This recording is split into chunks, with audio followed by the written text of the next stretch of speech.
Hi friends, it's Liz checking in for the month of June. It is now about 8 months, almost 8 months since I started taking Mounjaro. No, it can't be. It can't be 8 months already. Is it? Is it only 7 months? Oh my gosh. It's so it's so strange. So to give you an update, a little recap, if this is the first video of mine that you're watching, I started taking Mounjaro back on December 8th of 2025, and I stayed on 2.5 milligrams of Mounjaro for 20 weeks, which is almost 5 months. And then I've been on 5 milligrams since 10 shots ago. So I'm on my third month of taking 5 milligrams of Mounjaro, and this past month, June, I'm actually a little bit surprised about how much I lost and what I've gained. June was a bit of a stressful month, so I'm not too surprised that like my loss wasn't as great as the month before, but actually I'm satisfied with the amount of fat that I lost. So I did my in-body at Curves on Friday. Curves is the gym that I go to here in Korea. Yes, the Curves, the one from the early millennium in the States. That still exists, and I go. It's fun. And so, yeah, we do an in-body scan once a month, and so I have lost 5 pounds of fat in the month of June, which I was actually a little bit surprised because it's all in kilograms since we're using the metric system here. So I was like, oh, I feel like I haven't lost that much, but actually I lost a whole 5 pounds of fat, specifically according to the in-body scan, and I actually gained half a kilogram of muscle. So that's about 1.1 pounds of muscle gained. So my total weight loss is only 4 pounds for the month of June, but the fact that I lost 5 pounds of fat and gained muscle makes me feel like this was not a failure of a month by any means or any metric that you look at it. Like, actually gaining muscle is possible when you're on Mounjaro, especially if you are incorporating resistance training. To be fair, for the month of June, I have attended Curves 21 times. So basically every single weekday. I think there was only one weekday where I couldn't because of a holiday, because Korea has election day as a holiday, so Curves was closed for one day. So the maximum, if they'd been open every possible weekday, because they're not open on the weekend for whatever reason, if they'd been open every day, I only missed one day, but I didn't really miss any days. So that's another real success in my book. But yes, so June was a little stressy. I was real stressed because we were apartment hunting, and long story short, like, we found a place, but the whole process did not go how I thought it would. I'd been looking at places on this one app, but I kind of didn't understand because of course the app's in Korean, and yeah, I do translate the screens and stuff, but I don't know exactly what I need to be looking at in order to figure out like what places are actually options and which ones aren't. So like, I really had my heart set on this one building that was really new and really beautiful and had all these cool features, but every unit was a commercial unit and not a residential unit. And like, yeah, you could technically rent them, but you have to have a business operating out of it, not like a residence. But I'm like, why would you design something that looks like a residence but not like make it a residence for people to live in? I don't understand. And it was like in our current neighborhood, which I really enjoy, but basically I had to become a lot more open-minded, and look outside of a neighborhood that I wanted. And we had, like, my husband went one day to look at a place with our friend who was helping us, and it was like below budget, very doable. So, but he didn't want to make the decision without me seeing it. So then we went the next day to go and look at it, and then I was like, yeah, sure, we can take it. Like, let's do it. And then the estate agent called the owner, and then the owner said, oh, I've already rented it through a different agency. And they're like, uh, and we have a complicating factor of raising cats, and A lot of landlords really don't want people to bring pets into the rentals, which is unfair. But we fortunately we did get connected with a really good real estate agent, with enough like experience with helping foreigners to find places to live. So um, the very next day, Friday, she brought us to see another place in the neighborhood, and it's like a 2 room in a villa style building, so it's only 4 floors.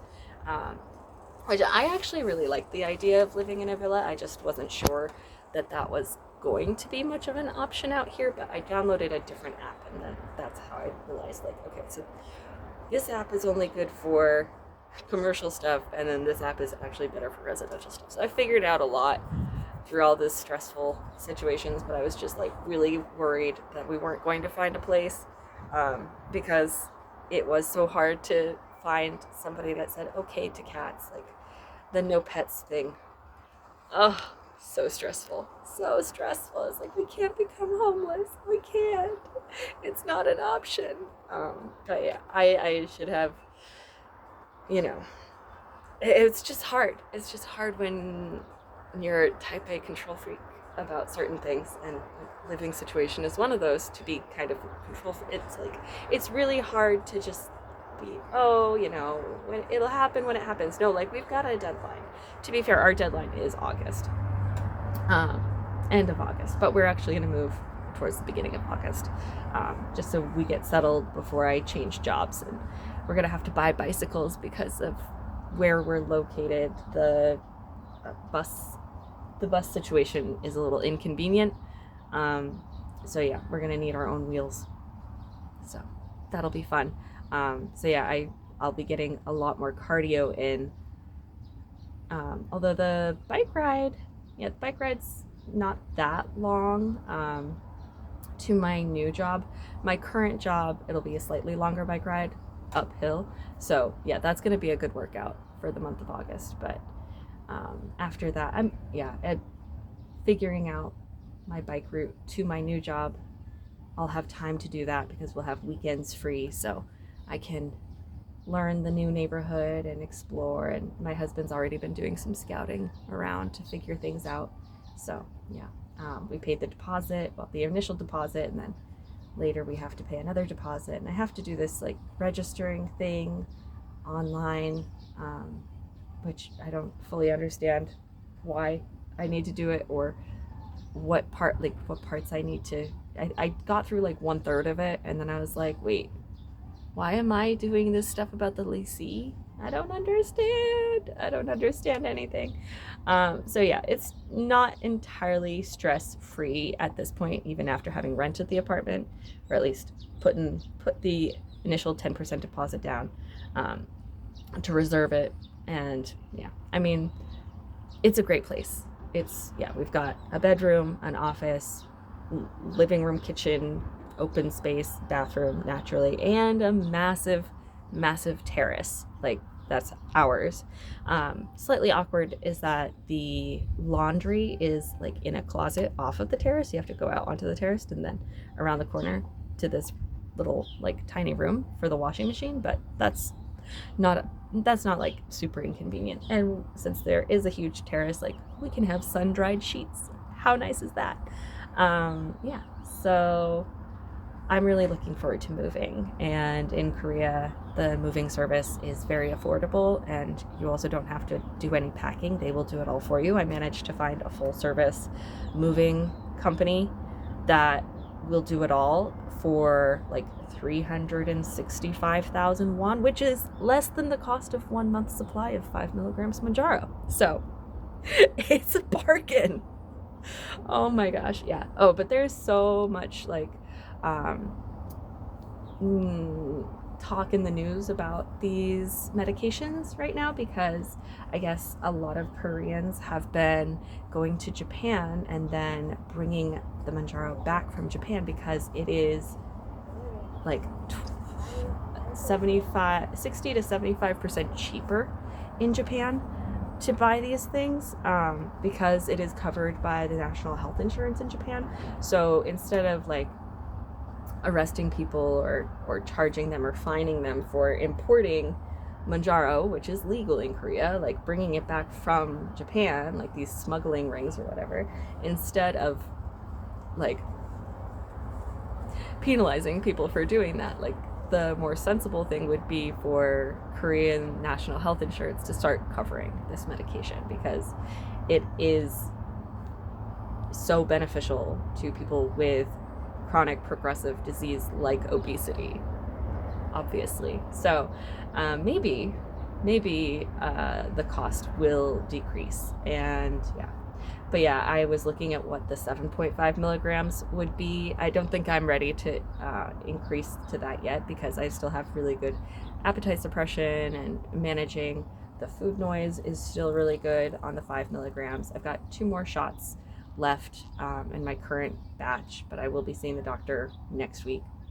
I don't know what happened, but I'm like a week ahead on my doctor's appointments compared to like where I need to actually fill my prescription.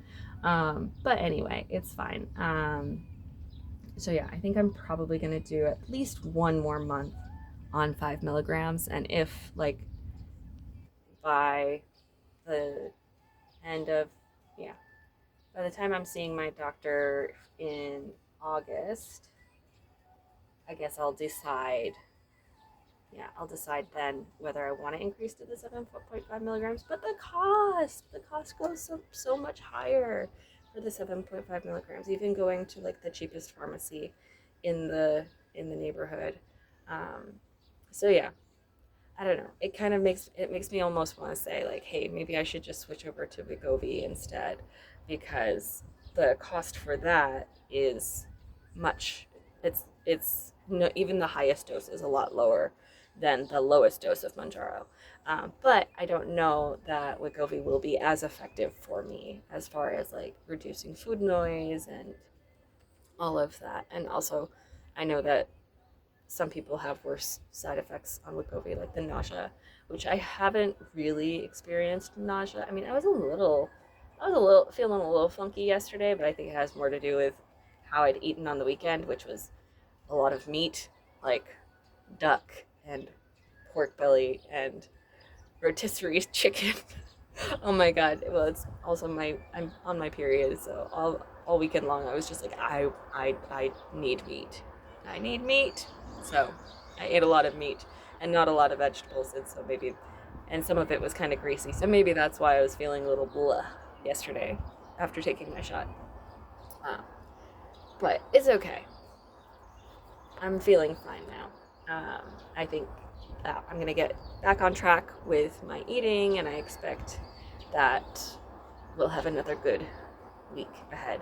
But yeah, July, I'm not gonna be able to go to my gym for a couple of weeks, not consecutively, but I've got training for my new job in 2 weeks. Yeah, 2 weeks later, I've got training for my new job, and the training is from 8:30 in the morning until 12:30 in the afternoon, and then I immediately have to go to work, basically, each day. So I'm not going to be able to get my workout in the morning, and it's questionable whether I'd be able to go in the evening. Like, I can definitely go in the evening on Monday, I think. Definitely not Wednesday or Friday. So, but Tuesday or Thursday, it's questionable whether I'd be able to make it happen or not. I don't know. So I'm a little bit annoyed about that, but maybe like during training, I can get up and like do 10 squats every 20 minutes or something like that, just so I'm moving my body and not just sitting and getting all like achy and stuff. Sorry, I'm like on this little swing bench, so now I'm swinging somehow. I'm trying to think. Oh yeah, and then in the last month of July is my summer vacation week. My school is closed, so I've got no choice. I'm taking time off, and my husband and I are going to go to the east coast of Korea, which should be really fun. I'm looking forward to seeing some different kinds of scenery. I wonder if it'll remind me of home at all. But yeah, that will be a nice thing for sure. But I'll be away from my gym. So I don't know if I'm even going to be able to get an in-body scan for the month of July. I have to ask, well, I have to talk to them and say, hey, like I'm going to be away the week that you do the in-bodies. When I come back on Monday, can I do it? I mean, I won't have been doing the gym as much as I have been for this month, so I don't know how the scale will go, but I'll keep my diet very focused on the whole foods, protein, fiber, healthy fats. Like I'm not going to change too much as far as that goes. I might reduce my calories a little bit on the week when I'm not able to work out consistently. So that way I'm just, maintaining a healthy calorie deficit to maintain the process or the progress that I've gotten going so far. Yeah, I think that's kind of about it for this update. I don't know if you've seen that video by Will Tennyson about, well, and obviously, like, maybe you saw it with a different title, but it was something like investigating the country where it's illegal to be overweight or illegal to be fat. And it was about South Korea and the culture in South Korea. And I was considering doing a response video to that, or just like debunking the things that he said that was really incorrect. Obviously, that video did extremely well. Millions and millions of people saw it. I watched it because I was like morbidly curious what he was going to say about it. I don't really know this guy. That was like the first video of his that I've ever seen. But yeah, I have thoughts. If you're interested to know about my thoughts as somebody who's actually living in Korea, in a fat body, I don't know. Let me know. And maybe I will make an extra video. Just, yeah. Some of the statements that he made in that video were just like full on false. But I did also learn some interesting things from watching the video, because I think I took the much more complicated route to getting Mounjaro, but that's, I mean, not complicated exactly, but like I didn't go to a walk-in clinic. I called the university hospital and made an appointment like 6 weeks and had to wait 6 weeks to get that appointment. But because I have underlying medical things where I did want to like get my thyroid tested and stuff like that, I went about it in a very different way than how others maybe go about getting on this medication. But yeah, and I also don't live in Seoul, so those clinics for weight loss, like I guess I could probably find them now that I know about the apps and stuff, but I don't, even if I had known about it when I wanted to start it, I don't think I would have taken that approach. I think going through an endocrinologist is the best way for me, with my family medical history, to do this. So yeah, I don't know. He did just show how easy it is to get the medication here. But yeah, I don't know. I think I if I'm gonna talk about it, I should really just make a different video. But anyway, I have thoughts. Let me know if you want to know my thoughts. I think I'll leave it here because I need to get home and have my breakfast after, because I've just worked out. And I tend to work out on an empty stomach, or maybe I'll eat a couple of prunes before I work out. But yeah, and I'm thirsty. I've got water in my bag. But anyway, we're gonna stop here, and I will see you next time. Bye.